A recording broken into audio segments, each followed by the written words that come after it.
नमस्कार, स्वागत है आपका बिहार समाचार में। बिहार की मुख्य खबरों की ओर बढ़ने से पहले एक नज़र सुर्खियों पर। बिहार के सारे स्कूल 8 जून तक बंद। सैकड़ों बच्चों के बेहोश होने के बाद भी सरकार में चल रहा ड्रामा।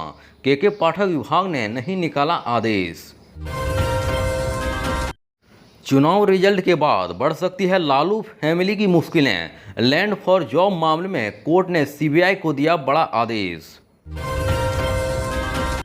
बिहार शिक्षक भर्ती टियर 3 परीक्षा पर हाईकोर्ट ने लगाई रोक। राज्य सरकार को दिया यह आदेश। और डायनासोर की तरह कांग्रेस भी लुप्त हो जाएगी, बोले राजनाथ सिंह। अगर आप चैनल में नए हैं तो आपसे छोटी सी नजर है, चैनल को सब्सक्राइब जरूर कर दें। अब चलिए बढ़ते हैं बिहार की बड़ी खबरों की ओर विस्तार से। इस वक्त की बड़ी खबर है कि भीषण गर्मी और भयानक लू से बिहार के सरकारी स्कूलों के लाखों बच्चों की जान पर आफत आने के बावजूद सरकार में ड्रामा चलता रहा। वहीं बुधवार को बिहार के कई जिलों में सरकारी स्कूलों के सैकड़ों बच्चे भीषण गर्मी के कारण बेहोश हो गए। इसके बाद मुख्यमंत्री ने स्कूल बंद करने का आदेश दिया। वहीं मुख्य सचिव ने शिक्षा विभाग को पीत पत्र भेजा है, लेकिन के पाठक के शिक्षा विभाग ने स्कूल बंद करने का आदेश नहीं निकाला। आखिरकार मुख्य सचिव को सारे डीएम को पत्र लिखकर यह कहना पड़ा कि वे अपने जिले के सारे स्कूलों को 8 जून तक बंद कराएं। वहीं आखिरकार मुख्य सचिव को सारे डीएम को पत्र लिखकर यह कहना पड़ा कि वे अपने जिले के सारे स्कूलों को 8 जून तक बंद कराएं। अब बता दें कि बिहार में जब गर्मी कम थी तो शिक्षा विभाग ने स्कूलों में गर्मी की छुट्टी कर दी। वहीं 15 मई से स्कूल खोल दिया गया। के पाठक की ओर से आदेश जारी किया गया कि सारे सरकारी स्कूल सुबह 6 बजे से 12 बजे तक चलेंगे। पिछले 3 दिनों में बिहार में भीषण गर्मी और भयंकर लू चल रही है। इसका नतीजा यह हुआ कि बुधवार को बिहार के कई जिलों में सरकारी स्कूलों के सैकड़ों बच्चे बेहोश हो गए। बता दें कि इन वाक्यों के बाद बिहार के मुख्यमंत्री नीतीश कुमार के कार्यालय की ओर से प्रेस विज्ञप्ति जारी कर जानकारी दी गई कि मुख्यमंत्री ने सारे स्कूल को बंद करने का आदेश दिया है, लेकिन उसी दौरान शिक्षा विभाग ने एक नया पत्र निकाल दिया है। जिसके बाद के पाठक के निर्देश पर शिक्षा विभाग ने आदेश निकाला कि स्कूल बंद नहीं होंगे, बल्कि कक्षा 1 से 8 तक के स्कूल सुबह 6 बजे से 10 बजे तक चलेंगे। बाकी क्लास 12 बजे तक चलते रहेंगे। इस वक्त की बड़ी खबर है कि लालू यादव और राबड़ी देवी से जुड़े जमीन के बदले नौकरी से जुड़े भ्रष्टाचार के मामले में राउज एवेन्यू कोर्ट में सुनवाई टल गई है। वहीं कोर्ट ने सीबीआई को कंक्लूडिंग चार्जशीट दाखिल करने के लिए समय दे दिया है। अब इस मामले में अगली सुनवाई आगामी 7 जून को होगी। वहीं लालू फैमिली पर आरोप है कि उन्होंने जमीन लेकर लोगों को रेलवे में नौकरी दी है। अब बता दें कि लालू यादव पर आरोप लगाया कि वर्ष 2004 से 2009 के दौरान तत्कालीन केंद्रीय गृह मंत्री लालू यादव ने ग्रुप डी पद पर अलग अलग पदों पर नियुक्ति के बदले अपने परिवार के सदस्यों के नाम पर जमीन लेकर उनसे आर्थिक लाभ प्राप्त किया है। दरअसल लैंड फॉर जॉब मामले में आज राउज एवेन्यू कोर्ट में सुनवाई होनी थी, लेकिन सीबीआई द्वारा चार्जशीट दाखिल करने का समय मांगने के बाद सुनवाई टल गई। अब कोर्ट ने सीबीआई को आखिरी और कंक्लूडिंग चार्जशीट दाखिल करने के लिए 7 जून तक वक्त दिया है। इसके बाद ऐसा माना जा रहा है कि अब इस मामले में लालू प्रसाद यादव और उनके परिवार की मुश्किलें बढ़ सकती है। इस वक्त की बड़ी खबर है कि पीपीएससी बिहार शिक्षक भर्ती परीक्षा चरण 3 के तहत 87,722 पदों पर बहाली होनी थी, लेकिन फिलहाल हाईकोर्ट ने इसकी प्रक्रिया पर फिलहाल रोक लगा दी है। बता दें कि तीसरे चरण में होने वाली शिक्षक बहाली के लिए 7 फरवरी को विज्ञापन जारी हुआ था।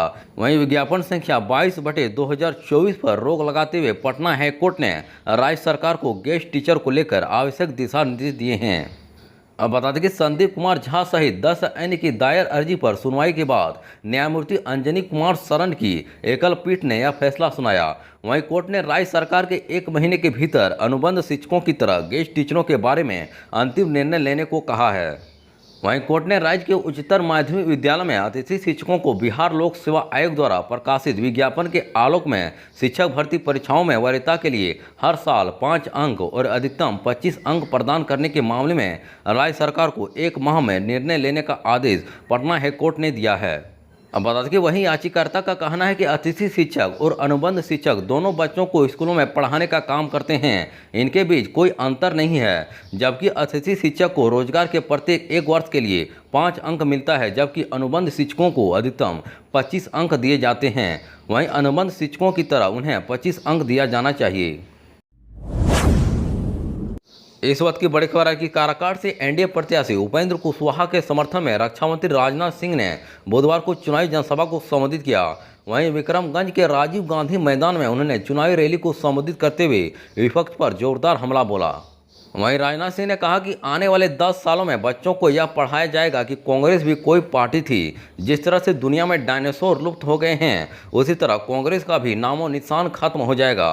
वहीं राजनाथ सिंह ने इस दौरान आरजेडी पर भी हमला बोला। ठेठ भोजपुरी में राजनाथ सिंह ने कहा कि लालटेन अब भभकने लगा है, लालटेन का तेल खत्म हो गया है। वहीं आरजेडी का हाल भी अब कांग्रेस की तरह होता जा रहा है। राजनाथ सिंह ने लोगों से कहा कि जात पात और धर्म पर ना जाएं, एनडीए के प्रत्याशी को अपना कीमती वोट देकर पीएम मोदी के हाथों को मजबूत बनाएं।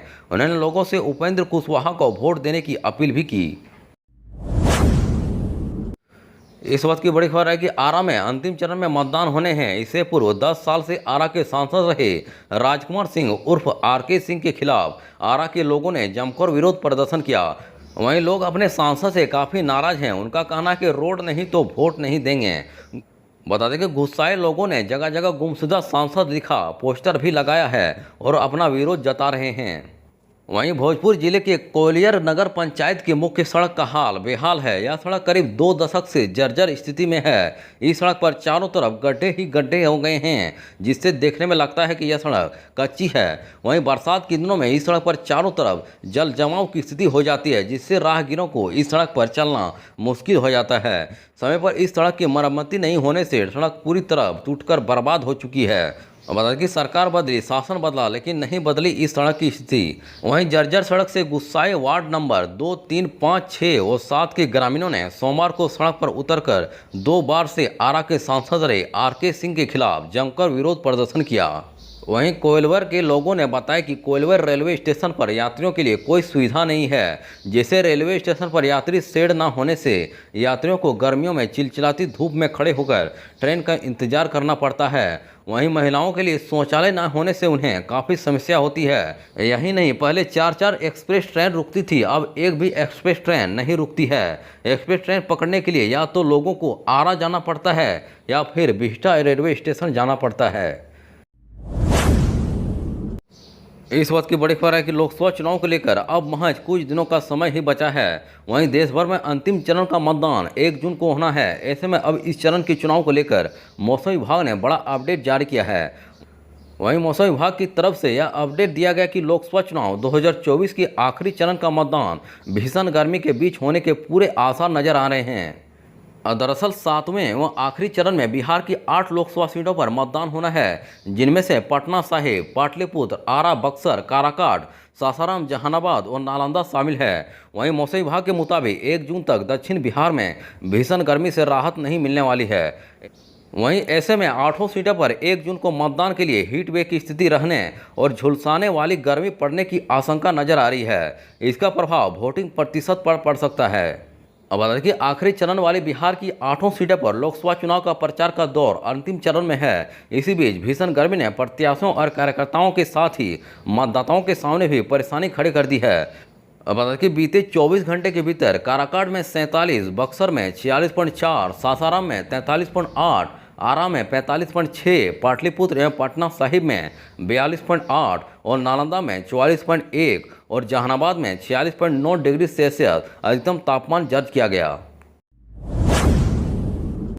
इस वर्ष की बड़ी खबर है कि विकासशील इंसान पार्टी के संस्थापक और पूर्व मंत्री मुकेश सहनी ने महागठबंधन के उम्मीदवार के पक्ष में चुनाव प्रचार किया।